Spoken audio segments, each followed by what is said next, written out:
আলিপুর আবহাওয়া দপ্তরের দক্ষিণবঙ্গের যে রিপোর্ট ইভিনিংয়ে আজকে 7 তারিখে যেটা সামনে এসছে, তো সেটাতে যেটা দেখানো হচ্ছে যে হালকা থেকে মাঝারি বর্ষার সম্ভাবনা রয়েছে একাধিক এরিয়াতে। আপনারা সেই একদম সরাসরি তাদের অনলাইন যে প্ল্যাটফর্ম সেখান থেকে আপনাদের আমি দেখাচ্ছি। তো সেখানে কলকাতা বিশেষ করে 9 তারিখ, 10 তারিখ, 11 তারিখ কলকাতাতে বিক্ষিপ্তভাবে দু এক জায়গায় বজ্রবিদ্যুৎ সহ বৃষ্টি হতে পারে, এবং হাওড়াতেও 10 তারিখ, 11 তারিখ এবং 9 তারিখের রাতে হতে পারে, কিংবা হুগলি সেটা 10-11 অ্যালার্ট করা হচ্ছে। হুগলি, হাওড়া, হুগলি, উত্তর 24 পরগনা বিশেষ করে 9, 10, 11 এবং দক্ষিণ 24 পরগনা 9, 10, 11 এবং পূর্ব মেদিনীপুর বিশেষ করে কালকেও কোথাও কোথাও পূর্ব মেদিনীপুরে বিদ্যুৎ চমকাবে। তাই পূর্ব মেদিনীপুরে আপনার 8 তারিখ, 9 তারিখ, 10 তারিখ, 11 তারিখ বিকেলবেলা থেকে দুপুরবেলা রাত্রে বজ্রবিদ্যুৎ মানে বজ্রগর্ভ মেঘের সঞ্চার ঘটতে পারে পূর্ব মেদিনীপুরে। পশ্চিম মেদিনীপুরের একাধিক এরিয়ায় যেটা কালকে থেকেই 8, 9, 10, 11, 12 এবং ঝাড়গ্রাম 8, 9, 10, 11, পুরুলিয়া বিশেষ করে 10, 11 কিংবা বাঁকুড়া 10, 11 কিংবা পূর্ব বর্ধমান 9 তারিখ, 10 তারিখ, পশ্চিম বর্ধমান 9 তারিখ, 10 তারিখ, বীরভূম 9 তারিখ, 10 তারিখ। তো হালকা মাঝারি বর্ষা কিছু জায়গায় বীরভূমে হতে পারে, বেশ কিছু জায়গায় মুর্শিদাবাদেও হতে পারে কিংবা নদিয়াতেও হতে পারে। এটা আলিপুর আবহাওয়া দপ্তরের যে আমাদের ইন্ডিয়ান মেট্রোলজি ডিপার্টমেন্ট আছে তিনারা কিন্তু এই মুহূর্তে তুলে ধরেছেন যে লাইট টু মডারেট রেন দু এক জায়গায় হতে পারে, এবং কোথাও কোথাও ফ্লি প্লেসেস লেখা রয়েছে।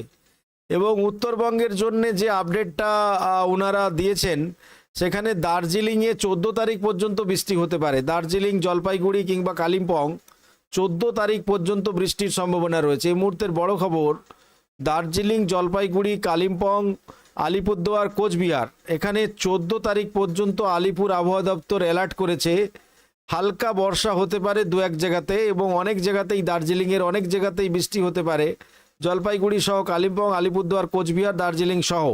এবং উত্তর দিনাজপুর এবং দক্ষিণ দিনাজপুর বেসিক্যালি হালকা বর্ষা হতে পারে, সেটা 8, 9, 10, 11, 12 কিংবা মালদা বিশেষ করে 9 তারিখ, 10 তারিখ, 11 তারিখ, 9, 10 এই দিনগুলো একটা বজ্রবিদ্যুৎ সহ দু এক জায়গায় বৃষ্টি হতে পারে। এটা কিন্তু আলিপুর আবহাওয়া দপ্তর থেকে 7 ডেজ আপডেট। এখানে কিন্তু আমরা দেখতে পাচ্ছি 14 তারিখ পর্যন্ত একটা কিন্তু জলের অ্যালার্ট করেছে। এবারে আমরা অল ইন্ডিয়া বুলেটিন যেটা 7 ডেজ রেনফল ফোরকাস্ট যে ডেটাটা সামনে আসছে বিশেষ করে আন্দামান নিকোবর, সেখানে আমরা বিক্ষিপ্তভাবে দু এক জায়গায় বৃষ্টি হতে পারে 11, 12, 13তে, কিংবা অরুণাচল প্রদেশে আপনার 8, 9, 10 বিক্ষিপ্ত বর্ষা মেঘালয়, আসাম কিংবা নাগাল্যান্ড, মণিপুর, ত্রিপুরা কিংবা পশ্চিমবঙ্গ সহ সিকিমের একাধিক এরিয়া 13 তারিখ পর্যন্ত বিক্ষিপ্তভাবে যেটা রয়েছে গ্যাঞ্জেটিক ওয়েস্ট বেঙ্গল বিশেষ করে 8 তারিখ, 9 তারিখ, 10 তারিখ। এবং আরেকটা পূর্বাভাস যেটা Indian meteorology department prediction numerical অ্যানালাইসিসে যেটা দেখা যাচ্ছে 15, 16 মার্চ বিশেষ করে 15, 16, 17 মার্চে একটা বর্ষার সম্ভাবনা রয়েছে পশ্চিমবঙ্গে, সেটা উত্তরবঙ্গ, দক্ষিণবঙ্গ এবং বাংলাদেশে একটু মাঝারি বর্ষা হতে পারে 15, 16, 17 মার্চে। তবে সেটার আমি লাইভ আপডেট আপনাদের জানাবো। এখনো পর্যন্ত একটা বর্ষার সম্ভাবনা রয়েছে 15, 16 মার্চে, এবং সেটা হয়তো বা 17 মার্চ পর্যন্ত এক্সটেন্ড করতে পারে। হ্যাঁ, 15, 16, 17 সেটা আমি আগামী দিনে সেটা আপডেটটা দেবো। তবে একটা সম্ভাবনা কিন্তু রয়েছে মার্চ মাসের 15, 16, 17 তাপমাত্রা হঠাৎ করে কমে যাওয়ার সম্ভাবনাও রয়েছে। যে গরমটা আপনারা পাচ্ছেন সেই দিনের সর্বোচ্চ তাপমাত্রা পতন ঘটতে পারে 15, 16, 17 তারিখে। এই মুহূর্তের বড় আপডেট যেটা আপনাদের সামনে বলছি, যে গরমটা আপনারা পাচ্ছেন 15, 16 মার্চে তাপমাত্রা 3 থেকে 4 ডিগ্রি কমে যেতে পারে। তো সেখানে একটা বর্ষা হয়ে গিয়ে তাপমাত্রা পড়ে যাওয়ার সম্ভাবনা একটা দেখা যাচ্ছে, আগে থেকে আমি বলে রাখলাম। তবে বেশ কিছু এরিয়া ড্রাই হয়ে যাচ্ছে, মধ্যপ্রদেশ থেকে শুরু করে গুজরাট একাধিক এরিয়া, গুজরাটে ভালো গরম পড়ছে, রাজস্থানের একাধিক গরম অ্যালার্ট এখন থেকেই কিন্তু দেয়া হচ্ছে। Already hot and humid climate Rajasthan কিংবা গুজরাট এখন থেকে ইন্ডিয়ান মেট্রোলজি কিন্তু অ্যালার্ট করছে রাজস্থান, গুজরাটকে। এবং আপার এয়ার সাইক্লোনিক সার্কুলেশন বর্তমান সব কিছু পরিস্থিতি খতিয়ে দেখে যে ডেটাটা সামনে আসছে যে আগামী দিনে কেমন ওয়েদার থাকবে কিংবা আগামী দিনে কি আমাদের বৃষ্টিগুলো আসার সম্ভাবনা কতটা বেড়ে উঠছে, তো সেগুলো যেটা আপার এয়ার বিশেষ করে ওয়েস্টার্লি যে জেট সাবট্রপিক্যাল জেট স্ট্রিম সেটা একটু নিচে দিয়ে চলছে, তার ফলে 9 তারিখে হিমাচল প্রদেশের উপরে একটা ইম্প্যাক্ট আসছে এবং কোস্টাল এরিয়াগুলো ইম্প্যাক্ট পড়বে হট অ্যান্ড হিউমিড মানে আর্দ্রতাযুক্ত গরম, সেটা আমরা গুজরাটে পড়বে এবং 9-10 তারিখে কিন্তু গুজরাটের উপরে একটা হট অ্যান্ড হিউমিড ক্লাইমেট দেখতে পাবো, হ্যাঁসফ্যাঁসে ওয়েদার, ঘাম বেরোবে গুজরাটে এবং রাজস্থানের একাধিক এরিয়া, খুব গরম অ্যালার্ট কিন্তু করা হচ্ছে ইন্ডিয়ান মেট্রোলজির তরফ থেকে। এবং ওভারঅল যেটা আমি বলবো যে আগামী দিনে আমাদের পশ্চিমবঙ্গে 9, 10, 11 তারিখে বিক্ষিপ্ত বর্ষা বাংলাদেশেও থাকছে, তবে বিশেষ করে উত্তরবঙ্গ কালকের একাধিক জায়গাতে বর্ষা হওয়ার সম্ভাবনা রয়েছে।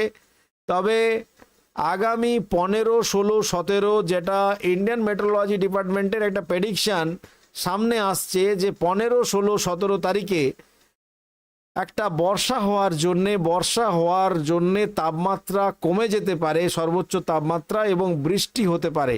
সেই আপডেটটা আমি আগামী দিনে আনবো। তবে আগামী 7 দিনের যে আপডেট ট্রেন্ড আসছে, বিশেষ করে 9, 10, 11 বিক্ষিপ্ত বর্ষার একটা সম্ভাবনা অতিরিক্ত গরমের ফলে সেটা হবে বাংলাদেশ সহ পশ্চিমবঙ্গে, এবং আগামী 15, 16, 17 একটা বৃষ্টির সম্ভাবনা রয়েছে। বাকি দিনগুলো কিন্তু জল হবে না, একাধিক ওয়েদার পরিষ্কার থাকবে, মেঘ করলেও জল নাই, কিংবা কখনো কখনো এমনও হবে 9 তারিখ, 10 তারিখে, 11 তারিখে মেঘ উড়ে গেল জল হলো না, ঠান্ডা হাওয়া দিয়ে গেল, ধুলো উড়ে গেল জল হলো না, এই ঘটনাগুলোও কিন্তু আমরা দেখতে পাবো। তো সেটা আগামী দিনে আমি বলবো যে 15, 16, 17 তারিখে কি হতে চলেছে, অর্থাৎ 15, 16, 17 তারিখ আমাদের পশ্চিমবঙ্গে একটা কিন্তু বৃষ্টির সম্ভাবনা রয়েছে এবং সেখানে প্রায় 50 মিলিমিটার পর্যন্ত জল হতে পারে, এবং পশ্চিমবঙ্গে ও উত্তর দক্ষিণবঙ্গেও বিক্ষিপ্ত বর্ষা 9, 10 তারিখে হচ্ছে, থান্ডারস্টর্ম আগে থেকে বলে দিলাম। এবং ঝড়ের সম্ভাবনা না, ঝড় হবে না, পশ্চিম মেদিনীপুরে ঝড় হবে না, এবং একটা ঘূর্ণিঝড় 24 ঘন্টার মধ্যে এটা উৎপন্ন হয়ে যাবে, এবং এটা একটা ঘূর্ণিঝড়, এটা ফিলিপাইন সিতে সে কিন্তু এইভাবে আসছে এবং সেটা ধীরে ধীরে সে কিন্তু এগিয়ে আসবে। তো এই যে ফিলিপাইন সি, এখানে একটা কিন্তু ঘূর্ণিঝড়ের উৎপন্ন হওয়ার সম্ভাবনা খুব প্রবল, এবং মারিয়ানা যে আইসল্যান্ডটা রয়েছে, নর্দার্ন মারিয়ানা আইসল্যান্ড, সেখানে কিন্তু একটা ঘূর্ণিঝড় উৎপন্ন হয়েছে।